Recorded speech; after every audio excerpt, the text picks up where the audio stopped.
Residents, including former sugar workers, are optimistic more commercial activity will return to Lionel Town and surrounding communities in southern Clarendon. Stakeholders met with representatives from Tropical Sugar Company Limited to discuss construction plans for a new sugarcane factory.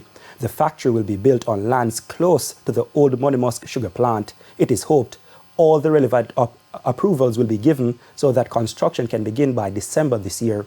The project is expected to last for 12 months. Close to 700 workers are expected to be employed on the construction site and subsequent operations of the factory.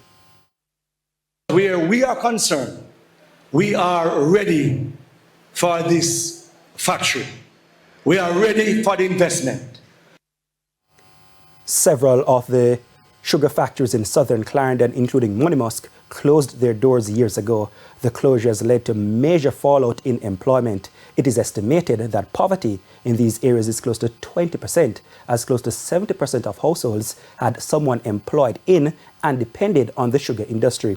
Residents have been given assurances about infrastructure investments and safeguards for their health.